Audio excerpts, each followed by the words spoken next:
Bismillahirrahmanirrahim. Bismillahirrahmanirrahim. Assalamualaikum warahmatullahi wabarakatuh.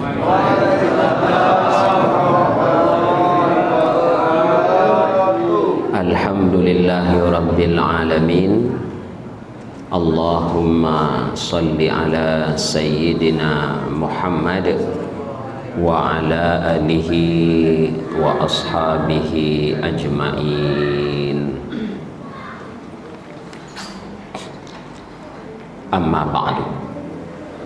Yang saya hormati Ketua Masjid beserta jajaran pengurus, kemudian para alim ulama, tokoh masyarakat, orang tua kami, Bapak Ibu, para jamaah yang dirahmati oleh Allah. Alhamdulillah, kita bersyukur kepada Allah Subhanahu wa ta'ala. Pada kesempatan yang mulia ini Allah mengizinkan kita bersilaturahim, duduk dalam majelis ilmu. Mudah-mudahan pertemuan ini mendatang berkah dari Allah Subhanahu wa ta'ala. Salawat dan salam tidak lupa kita ucapkan kepada Rasulullah dengan mengucapkan Allahumma salli ala Muhammad wa ala ali Muhammad. Mudah-mudahan dengan selalu bersolawat kepada Nabi, kelak pada hari kiamat kita akan mendapatkan syafaatnya. Amin ya Allah ya rabbal alamin. Apa khabar Pak? Sehat? Ibu apa khabar? Sehat? Alhamdulillah. Perasa saya meja ni macam tambah tinggi. Entah saya tambah kecil ke. Dia buat tak corona. Badan tu terasa kecil. Ketawa baru sempat. Dulu pertemuan yang lalu kita mengingat tentang angan-angan orang yang sudah meninggal. Kemudian sebelumnya kita tentang kematian. Bolehkah meminta mati disebabkan corona, disebabkan penyakit? Tak boleh. Tapi kalau berdoa minta mati dalam keadaan muslim, beriman, maka itu dibolehkan. Maka saya pada kesempatan ini masih seputar mati, masih seputar kematian. Nah, kena masuk dalam video. Jadi saya perlu juga menyapa orang-orang di rumah. Kepada para pemirsa di rumah, Bapak Ibu yang dirahmati oleh Allah, judul kita pada malam hari ini, perbedaan antara orang beriman meninggal dan orang kafir.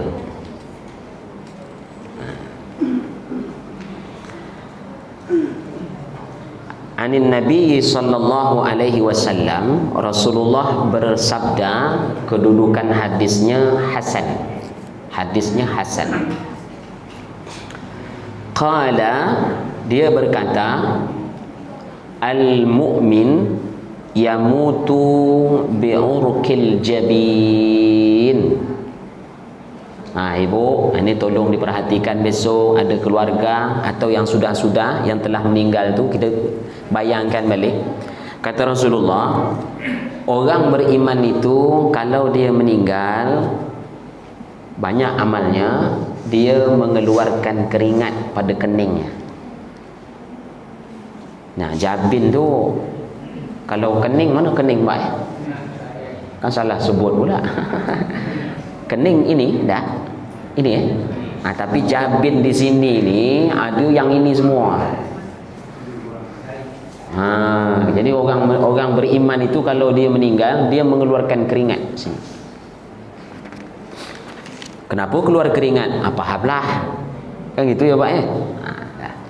Dalam hadis yang lain, itu hadis tadi tu sedikit tapi kedudukannya hasan. Jadi oleh Imam Qurtubi, satu-satu hadis tu dipaparkan. Kemudian dari Salman Al-Farisi radhiyallahu anhu qala Rasulullah sallallahu alaihi wasallam, bahwa Rasulullah bersabda, irqibu lil mayyit inda mautihi salasan. Bila kamu tengok orang meninggal, cuba tengok 3 tanda. Kalau tengok mayat, tengok orang meninggal tu, tengok 3 tanda. Sama ada dia dapat rahmat dari Allah atau dia dapat azab dari Allah. Tengok 3. Yang pertama, in rashaha jabinuhu, yang tadi. Apabila keningnya berkeringat. Kemudian wazarafat ainahu, dia begitu napas tinggal satu-satu tu, air mata dia mengalir. Ini mantap ni. Ini mantap ni. Tak usah dia tangis yang betul. Wazarafat ainahu, kata Rasulullah, air mata dia mengalir, nangis dia. Maka saya cerita yang sebelum-sebelum itu, banyak sahabat kalau meninggal tu nangis semua. Abu Bakar nangis. Itu dah, itu mantap. Wazarafat ainahu, 2 berarti pak 2 bu. Dah. Wantashara min kharahu. Jadi saya mencari min khara ni tak jumpa-jumpa arti. Saya tanya Ustaz Ali Ambar, wa intashara min kharahu ni keluar air dari hidung. Selema. Berarti dia ada sakit juga pasal tu, dia tak? Jam macam ni selema ni bang. Ibu, yang pertama keringat, kening, kemudian air matanya mengalir, kemudian hidung dia ada air. Tapi ini umum, nampaknya mungkin darah. Lalu kalau orang mati macam ni, macam mana Ustaz? Fahiya rahmatum minallahi qad nuzilat bihi. Maka kata Rasulullah, orang kalau meninggal di sini ada tandanya tadi itu, maka itu adalah rahmat, kasih sayang Allah Subhanahu wa taala. Allah turunkan buat dia. Nah, lalu kebalikan. Wa in ghatta ghatitul baqr al makhnuq. Ghatta ghatitul baqr. Ghatit tu mendengkur. Kalau orang itu mendengkur, mati ya, sakarat itu mendengkur. Dengkur tahu nak?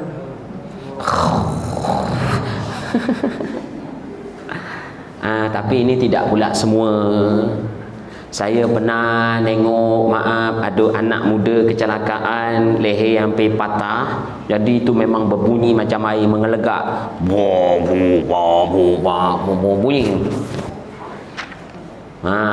Berbunyi di sini. Rupanya dia sakarat pak.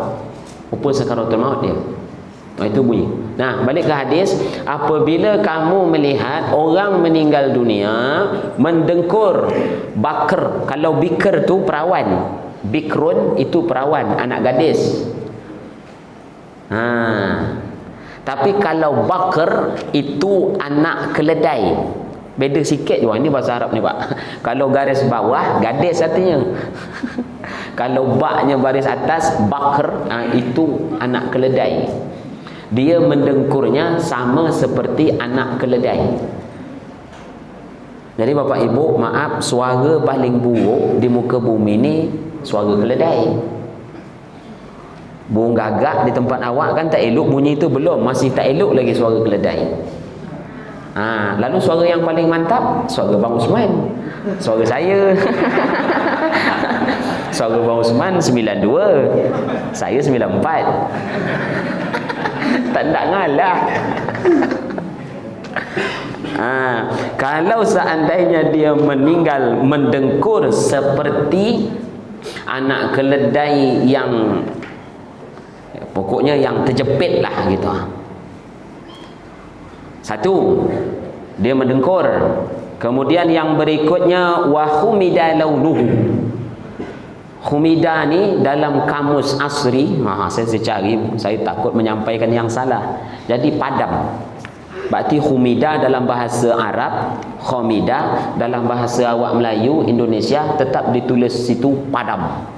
Maksudnya itu badan dia padam. Kan awak sering nyebut Pak, apa namanya? Merah padam gitu kan? Apa lagi awak sebut?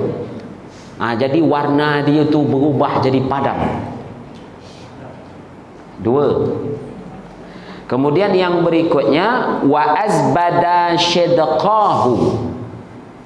Lalu dia meninggal itu sakarat, maaf, ada wa azbada membuih. Zabadun buih, azbada membuih, syadqahu itu mulut dia. Syadqahu tu ni dua ni. Mulutnya berbuih. Saya ulang, yang pertama tadi mendengkur, kemudian dia mukanya padam, wajah padam, kemudian membuih mulutnya. Maka kata Rasulullah, fahuwa azabun minallahi ta'ala. Orang yang meninggal macam ini berarti dia mendapat azab dari Allah Subhanahu wa taala. Tapi jangan pula dapat ilmu ini besok nampak orang meninggal berbuih kan. Ini kata Ustaz Filusman, ni kena azab ni. Ni dia. Ni azab. Janganlah. Sogeza.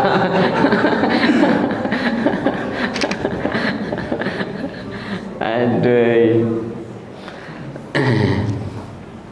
Nah, Bapak Ibu yang dirahmati oleh Allah Subhanahu wa taala, hadis tadi itu dikutip oleh Imam Qurtubi dalam kitab Nawadirul Usul.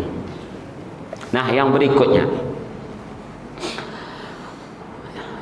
Qala Abdullah innal mu'min yabqa alaihi khataya min khatayahu fayujazibu biha indal maut au yujazi fayu'raku lidzalik jabinu. Jadi kenapa tadi orang mukmin meninggal dia berkeringat banyak? Kata Abdullah, orang beriman itu meninggal dia masih membawa dosa. Dosa dia masih dia bawa. Jadi berkeringatnya itu Allah ingin menunjukkan bahawa dia meninggal masih bawa dosa gitu. Itu kata Abdullah. Jelas ibu ceramah saya jadi tak ada istilah kita meninggal tak ada dosa, tak ada tu. Tak ada. Dah. Kemudian qultu kata Imam Qurtubi wa qad tazharu al-alamati salas. Jadi kalau kita tengok orang meninggal, tanda 3 tadi kemungkinan dia keluar. 3 tanda yang kafir, 3 tanda orang beriman tadi tu, dia bisa jadi ketika seseorang meninggal dia keluar 3 tanda itu. Dan tidak mutlak juga harus 3 itu keluar. Mungkin kita nampaknya cuma 2.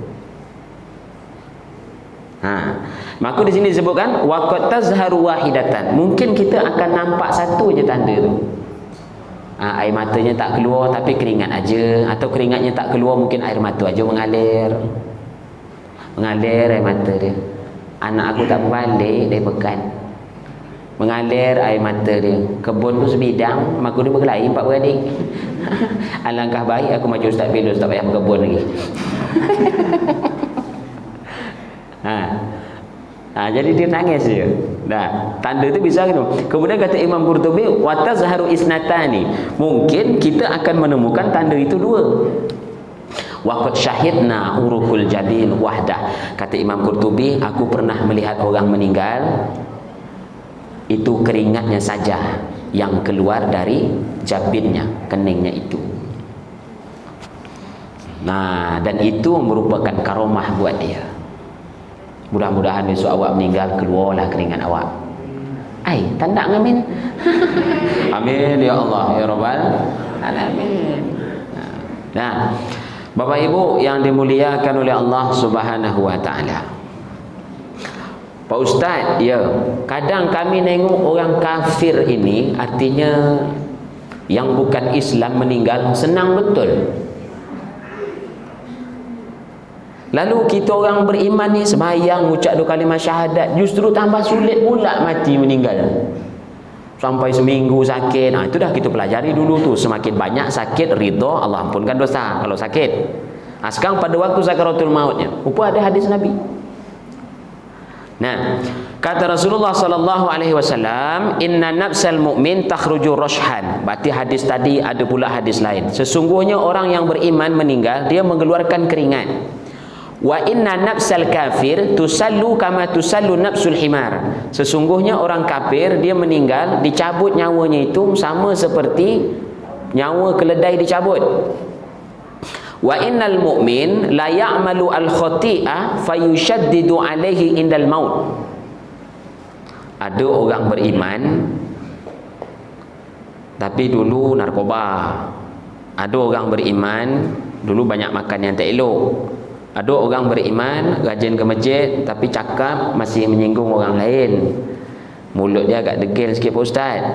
Suami, isteri kita banyak dosa. Lalu pas waktu sakaratul maut kita beriman, kita banyak amal, tapi kita masih melakukan amal jahat. Fayushaddidu alaihi indal maut. Maka kata Rasulullah, dia pada waktu sakaratul maut tu bapak, dia di yushaddid. Yushaddid tu kalau bahasa awak agak direntap sikit, dikuatkan sikit. Di apa namanya? Sakitnya itu ditambahkan lagi. Ngapa orang beriman yang melakukan kejahatan pada waktu dia meninggal itu agak disiksa, sakitnya ditambahkan lagi? Jelas kata Nabi, liyukaffiru biha an zunubihi. Allah sayang dengan dia, Allah ingin mengampunkan dosanya. Jadi kalau dia nak meninggal tu ada dosa 10,000, pas sakaratul maut tu mungkin 3,000 dah kena ambil di situ. Jelas Bu ceramah saya? Lalu kebalikan, wa innal kafir la ya'malul hasanah. Ada orang kafir suka sedekah. Banyak apa ya? Ada orang yang bukan Islam tapi dia suka sedekah. Ada kalau MTQ Bu, dekat kelurahan kota tu beri kipas angin, tipping, macam-macam. Dia hadir tu pada waktu penutupan MTQ. Tapi memang cakap dia tidak beriman seperti kita. Ini macam mana di akhirat ni Pak Ustaz? Kalau berdasarkan Al-Quran, amalan mereka itu tak ada apa-apa, sia-sia di akhirat. Sekarang kita balik ke sini. Jangan lagi dulu. Kalau ada orang kafir melakukan amal baik, fayusahilu alaihi indal maut, maka pada waktu meninggal itu dia dimudahkan. Kenapa dimudahkan?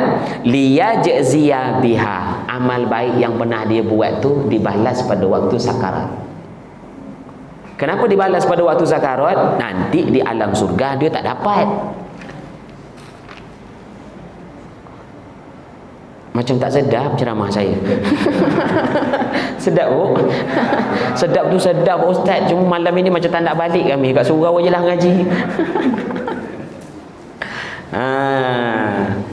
Nah, Bapak Ibu yang dirahmati oleh Allah Subhanahu wa taala. Pak Ustaz, ya. Tak ada yang tanya, awak tanya seorang. Cabut nyawa itu sakit tak? Manalah saya tahu. Nah, Bapak, maaf saya luruskan, yang namanya sakaratul maut, sakarat tu artinya sakit tu artinya. Kalau kita tengok, orang tu sakaratul maut. Sakarat tu, maut tu mati. Sakarat tu, sakarat. Sakarat tu artinya sakit, pedih. Jadi kita membunyikan aja dah tahu dah sakaratul maut. Kalau kita artikan bahasa Melayu, kepedihan mati. Gitu artinya. Sakitnya mati. Di mana dalam Al-Quran, yang pertama Allah menjelaskan bahawa dahsyatnya sakaratul maut itu dalam surah Qaf ayat 19. Kemudian dalam surah Al-An'am ayat 93.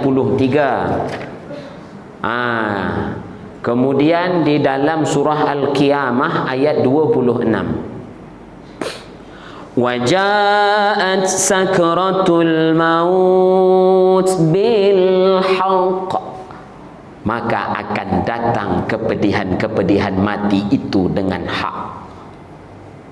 Kemudian yang berikutnya, walau tara idhiz zalimuna fi ghamaratil maut, dan ingatlah orang-orang zalim itu, ini orang-orang zalim, dia akan merasakan ghamaratil maut, kepedihan kematian. Lepas itu, kalla idza balagatit taraqi. Itu dia penjelasan itu, dia kan dicabut pelan-pelan, jadi semakin itu dalam surah Al-Qiyamah ayat 26. Nanti kalau kita tengok tu Bapak, kalau Bapak nak buka Al-Quran nanti, saking sakitnya sakaratul maut itu, as-saqu bis-saq. Anak yang sudah hafal juz 30, as-saqu bis-saq, bertaut lutut kanan dengan lutut kiri, saking pedihnya. Maaf cakap, pernah Pak lutut ni agak kita tahan ini, pernah tak? Kalau saya time nak maaf cakap tu naik kencing tu. Kalau nak terkencing awak tahan itu kan. Biasa gini je kan. So pernah ceramah sejuk lah, ya Allah. Ini keluar tidak maksud saya nak kena panggil, keluar tidak. Akhirnya saya berani di keluar. Ceramah ni tak senang dah Bu, banyak macam. Abang kalau tampil gitu bang ya, aduh je bang ya, apa segugut, angin segugut.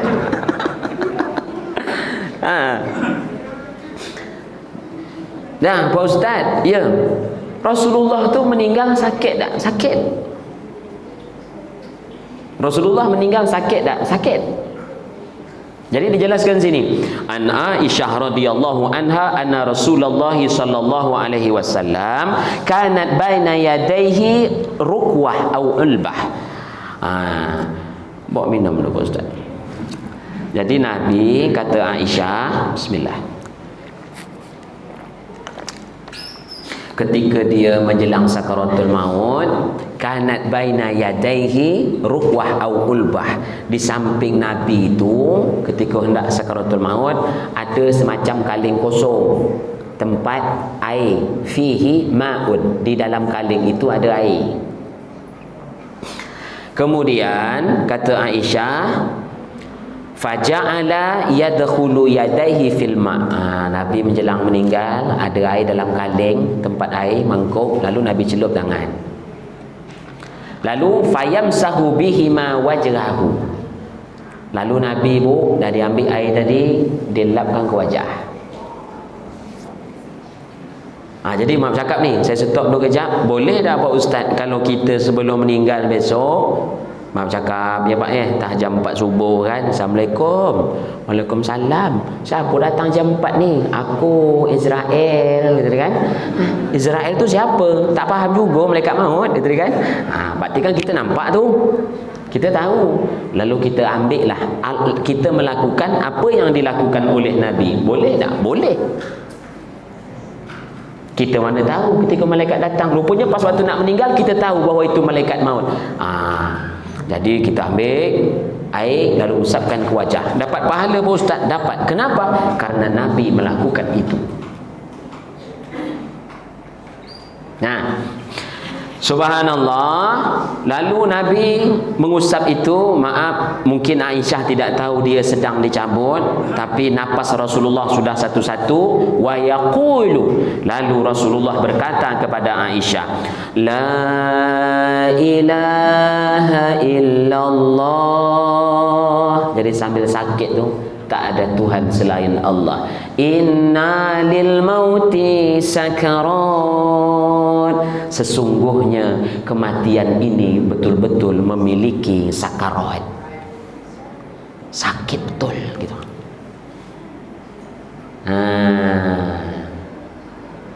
Sakarat. Awak ke bahasa Melayu kan sekarat itu kan. Sekarat itu kan dari sini diambil. Dari bahasa Arabnya. Sekarat tu nampak dah. Sekarat, berkarat sini juga tak? Dia kan adik-beradik juga tu bukan? Sakarat, sakit. Sekarat kan bahasa awak, dari sini ambil je ni. Biasa huruf ra kan kita ubah jadi ghain. Ghain. Sama tu berkarat pun sini-sini juga dia ambil tu. Maksudnya sekarat tu kan dah di ujung dia. Subhanallah, tiba-tiba Rasulullah napas terakhir dia berkata fir rafiqil a'la hatta qubida wa malat yadahu. Jadi sampailah dia diambil nyawanya, Rasulullah masih berkata fir rafiqil a'la. Artinya Rasulullah akan sampai pada tempat tertinggi, tempat ruh paling tinggi. Kemudian tangan Nabi tadi, maaf, mungkin begini, gitu, lalu dia tidak bergerak lagi. Itu maksudnya. Nah, dalam hadis dalam hadis yang lain, Aisyah juga berkata, ma'albitu ahadan yuhawwinu mautin ba'dallazi ra'aitu min syiddati mauti Rasulillah sallallahu alaihi wasallam. Kata Aisyah, aku tak pernah melihat kematian lebih dahsyat daripada meninggalnya Rasulullah sallallahu alaihi wasallam.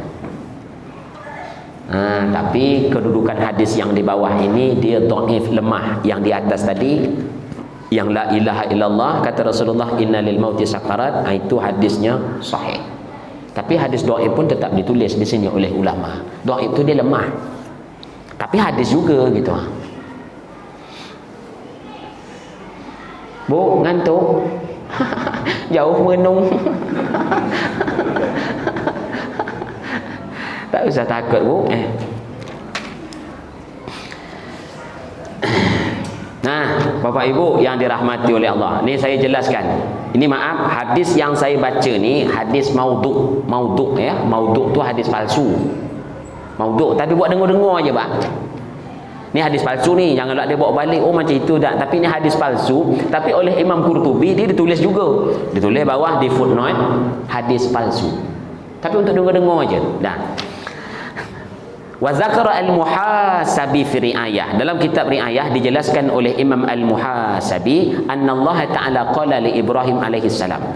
Jadi Nabi Ibrahim setelah nyawanya dicabut, kan dibawa naik ke atas. Nabi Ibrahim itu tempatnya langit ketujuh, ruhnya. Kata Rasulullah, dia bersandar di Baitul Ma'mur. Semakin tinggi amal seseorang, ruhnya semakin tinggi, Bu. Makin banyak baca Quran ibu, sedekah ibu, amal ibu, maka besok ruh semakin tinggi tempatnya. Mak cakap awak macam ini dapat tembus langit pertama, jadilah. Bang awak takut pintu langit tak terbuka. Ruh kena cabut, pintu langit tak terbuka. Jadi ke mana pergi tu Ustaz? Maka saya jawab, makanya ada duduk kat bawah pokok kelapa, bersandar kat sampan, kadang belakang rumah awak.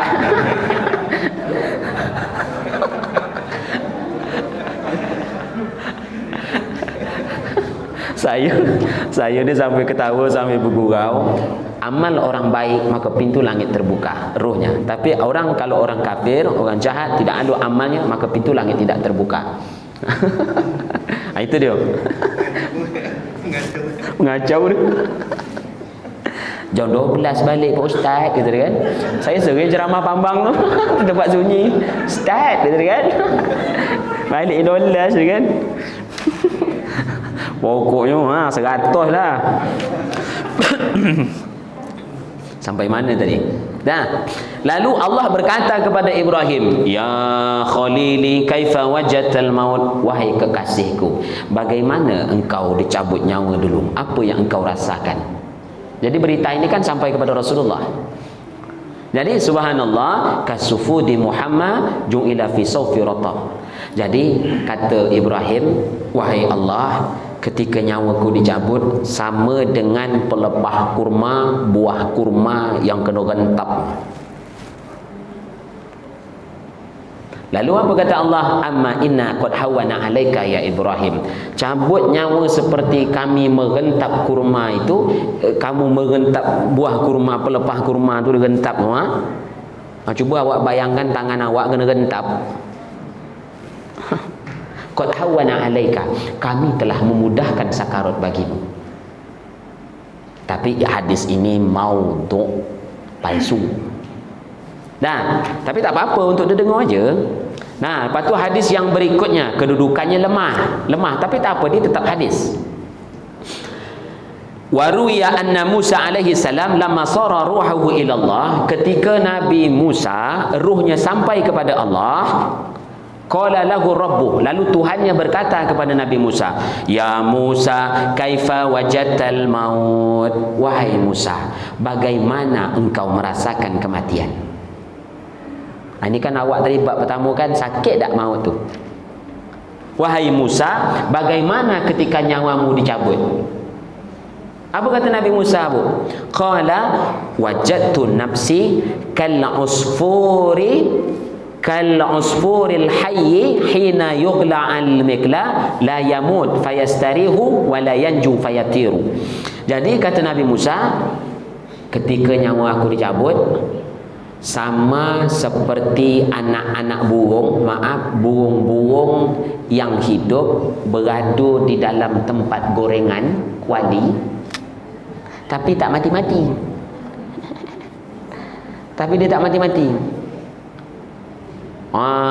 Tapi dia tak mati dengan kuali tu. Terbayang awak? Nah, subhanallah, la yamutu, dia tak mati-mati, fayastarihu, lalu dia istirahat, fayatiru, lalu dia terbang dengan membawa rasa sakit tu. Nah, dia masuk dalam kuali seperti burung yang masuk dalam kuali, burung hidup, tapi dia tak mati-mati. Nah, waruya anhu qala, dalam riwayat yang lain, wajabtu nafsi, kata Nabi Musa, kasyatin tusallaju biyadil qassab wa hiya hayyah. Mati itu sama seperti anak kambing yang terjepit dekat kayu, dijepit dengan kayu. Anak kambing meraung-raung kena jepit dekat kayu. Jangan anak kambing Ustaz, awak ajalah tak ada jepit, dia terjepit sikit je pintu.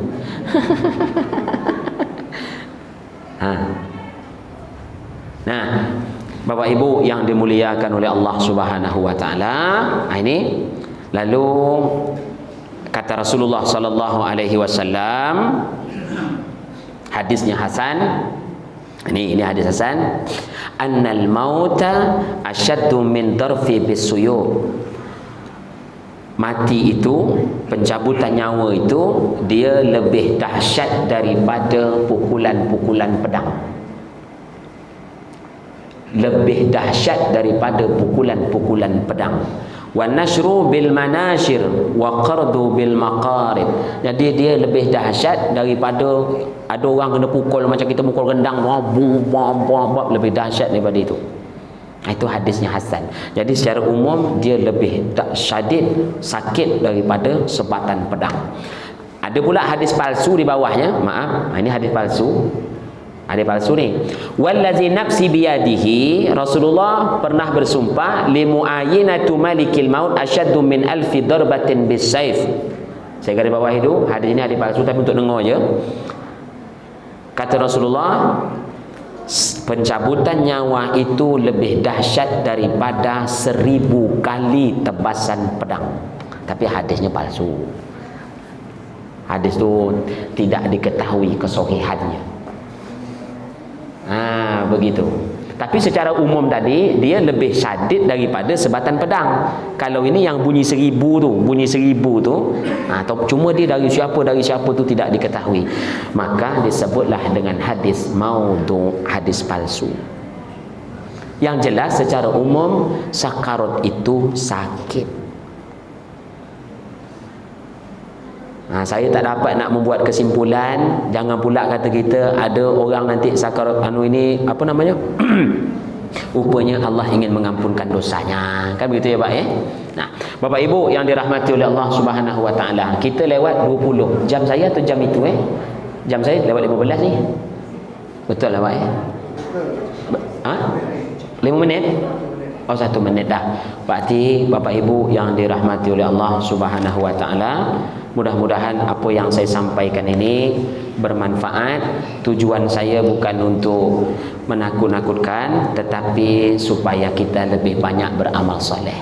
Amin ya Allah ya Rabbal Alamin. Saya sudahi. Wassalamualaikum warahmatullahi wabarakatuh.